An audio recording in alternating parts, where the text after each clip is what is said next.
তো চলো বন্ধুরা, আজকে তো 19 তারিখ পড়েই গেল। তো আমরা আজকে করছি, শনিবার আছে স্যাটারডে, আজকে করছি এটা কাঁকড়া এনেছে। তো ওই কাঁকড়ার ঝাল করব আর ভাত করব। এটা একটু মাখাবো, কাঁকড়াটাকে মাখিয়ে ঝাল করবো আর ভাত করব। আর এই যে দেখো, কালকে কাচাকুচিগুলো এটা তুলবো। আর এই শিটটা, সোফার শিটটা খোলা হবে, সোফার শিটটা খুলতে হবে।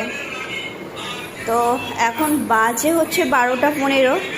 এখন রান্নাটা স্টার্ট করছি। বড্ড পরিষ্কার করে ফেলেছি।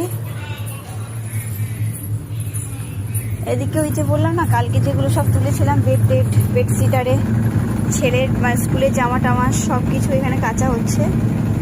এবার দেখি সোফার কভারটা খুলতে পারলে মাঝে সোফার কভারটা কালকে কাচা হবে। ব্যাস হয়ে গেল। তো এটা মনে হচ্ছে ড্রাই হচ্ছে, আমার মন বলছে, দেখছি। না, এটা ড্রাই হয়নি, এটা রাইন্স হবে। এরপরে রাইন্স হবে, তারপরে ড্রাই হবে। তো চলো কাঁকড়াটা করি বন্ধুরা। আমার ভালো লাগছে না, এই 12টা 15 ভালো লাগে। ওফ,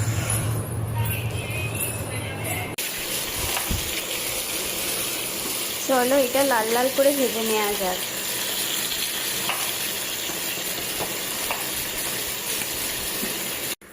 তো দেখো বন্ধুরা, এই হলো আমাদের অরিজিনাল সোফা। আর কারো কিছু শখের জিনিস হলে একটু যত্নেই রাখে। শখের কোনো জিনিস হলে আজ কিনবো, কালকে 1 মাস পরে আউট করে দিয়ে নতুন কিনবো। মধ্যবিত্ত ফ্যামিলিতে সেটা হয় না, সেই জন্য অনেকেই সব যত্ন করে রাখে।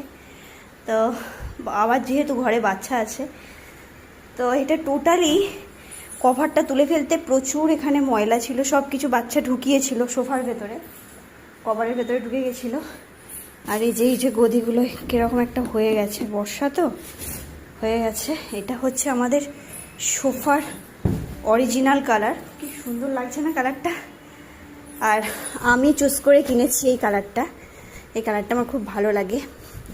Violet colour, dark navy blue, dark maroon, এই জিনিসগুলো আমার প্রিয় রং। তো এটা কেনা হয়েছিল। তো এবারে দেখো, পরিষ্কারটা করেছি, কভার মেশিনে দিয়ে এসেছি, কালকে কাচা হবে। আজকে এক খেপ কাচা হলো, তোমরা নিশ্চয়ই দেখেছো। এই হলো আমাদের সোফার ডিজাইন। ভালো লাগছে না? সুন্দর লাগছে। তো চলো এবার এখানটা একটু পরিষ্কার করে নিই। আর প্রচণ্ড মেঘ করেছে, আবার মনে হয় ওই জিনিসগুলো ভিজে ভিজেই থাকবে যেগুলো আজকে কাচা হয়েছে। তো চলো, এখানে বাজে 1টা, আমি